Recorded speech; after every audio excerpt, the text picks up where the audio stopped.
Olá, meu nome é Ricardo Guimarães, eu sou casado com a Lili há 44 anos, tenho 4 filhos, 3 netos, alguns adolescentes, trabalho para grandes empresas, vivendo esse mundo maluco, e eu vou aqui contar para vocês o que a gente está compreendendo sobre o mundo, para talvez ajudar você a tomar boas decisões a respeito da educação que você dá para seus filhos, para sua carreira, trabalho, enfim, com relação ao futuro de todos nós.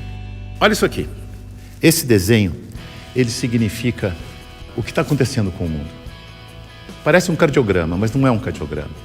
Ele mostra que tem um momento que as coisas estavam muito paradas, quase mortas, e começa a acelerar, e passa a ter uma animação, uma vida que não tinha antes. Tudo ficou acelerado. Sabe por quê?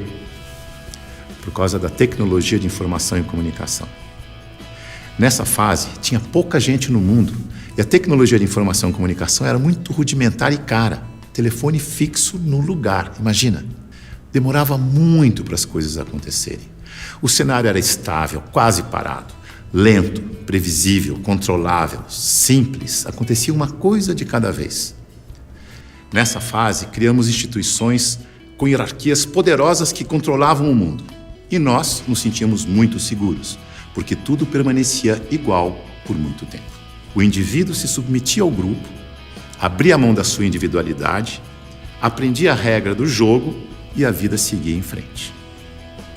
Isso deu certo por um bom tempo. Aí, com mais gente no mundo e com uma tecnologia de informação e comunicação mais poderosa e mais barata, todo mundo tomando decisão o tempo todo, numa velocidade absurda, o mundo começou a ficar instável, dinâmico, rápido, imprevisível, transparente, fora de controle, complexo. E nessa dinâmica toda, além da instituição, surge um novo personagem muito poderoso. O indivíduo conectado em rede, que acessa tudo e a todos o tempo todo. Mobiliza pessoas, trabalha, produz conhecimento sem precisar das estruturas e da permissão das instituições. Aquelas instituições hierárquicas e controladoras estão tendo que aprender a lidar com esse novo cenário, com esse novo indivíduo mais conectado, mais livre, mais móvel, mais bem informado e crítico. O mundo mudou tanto que pessoas de muito sucesso naquele cenário estão tendo muita dificuldade para manter seus negócios e empregos nos dias de hoje. Eu vou contar a história de um executivo muito importante, de uma organização global, poderosa, que estava tendo problemas enormes, prejuízo, perdendo o mercado em todos os países em que tinha operação. Tinha brigas políticas internas entre departamentos, entre regiões, escândalos públicos, corrupção no financeiro e tudo acontecendo ao mesmo tempo, com toda essa transparência ao vivo e a cores do tempo real. Esse grande executivo viu aquele cenário e disse: eu não dou conta dessa complexidade, dessa velocidade, dessa transparência toda. Eu me demito. Aqui está ele. É o nosso querido Bento. O Bento foi sucedido por um outro executivo, que parece que foi feito sob encomenda para lidar com essa época de tanta inovação, onde o indivíduo tem que ser mais autônomo, mais senhor de si, não se submeter à instituição, mas, pelo contrário, liderar a instituição. Chico aceitou o desafio. Aqui está ele, de um jeito fácil de comparar e ver a diferença entre ele e o Bento. Veja que o Bento está arcado, submetendo ao protocolo e às regras da instituição.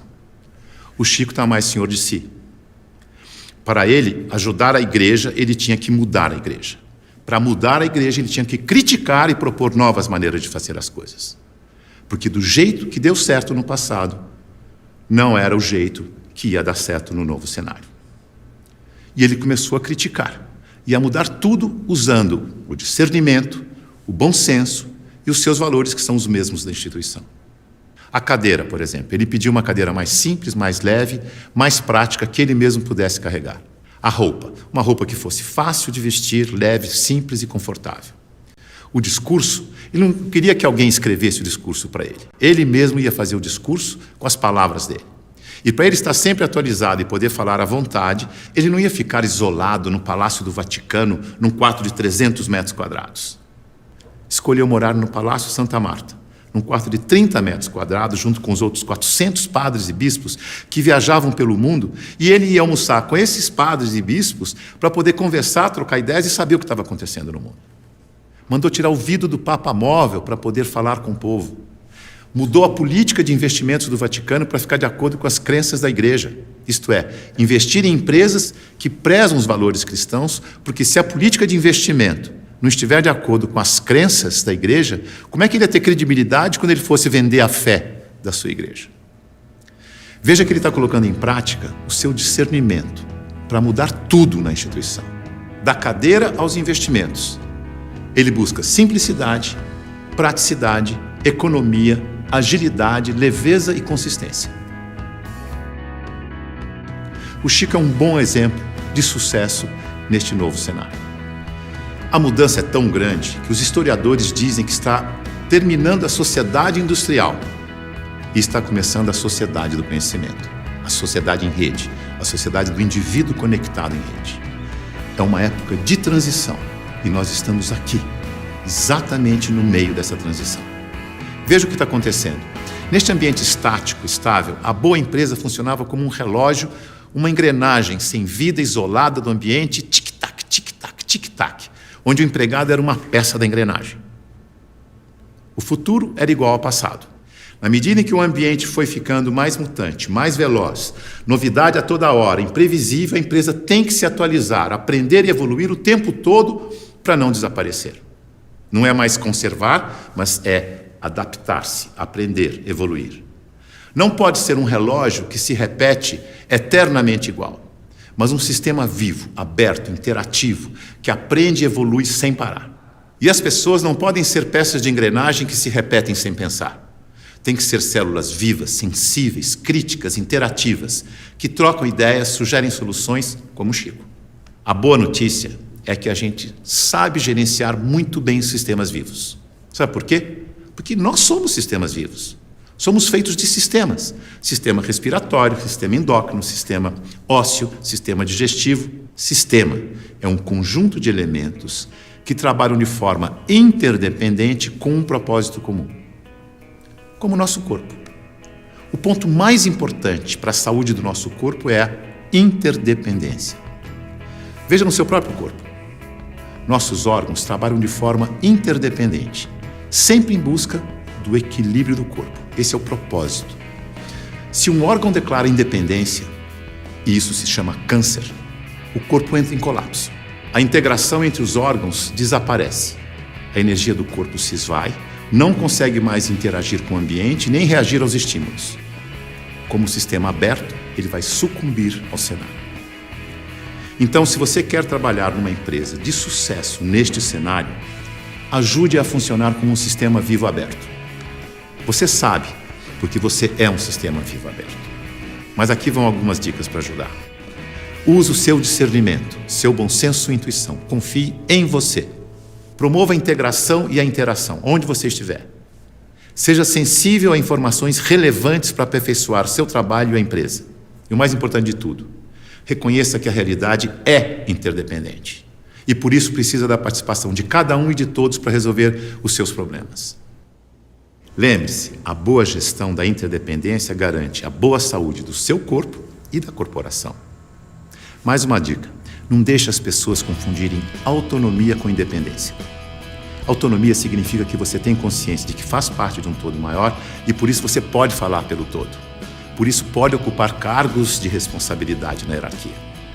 Independência é quando você não se reconhece como parte do todo e olha só para a sua parte, colocando o todo do sistema em risco de colapso.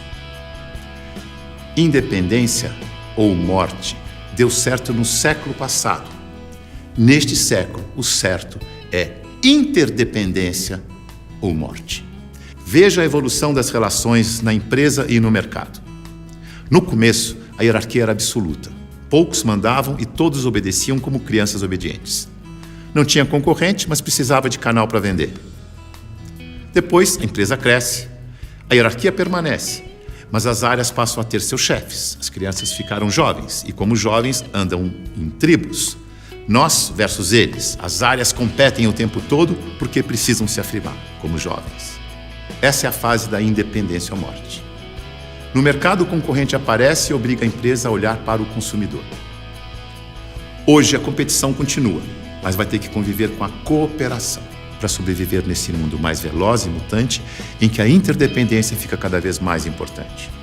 Temos que amadurecer como indivíduos e olhar para o nosso interesse pessoal e do todo ao mesmo tempo.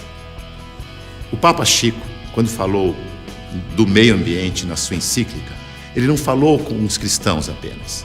Ele falou com todos que vivem neste planeta, que ele chamou de a nossa casa. É isso aí. É nós, junto e misturado. Essa é a real. Esse é o futuro, com as pessoas mais valorizadas, mais bem informadas e fazendo melhores escolhas para suas vidas. Boa sorte.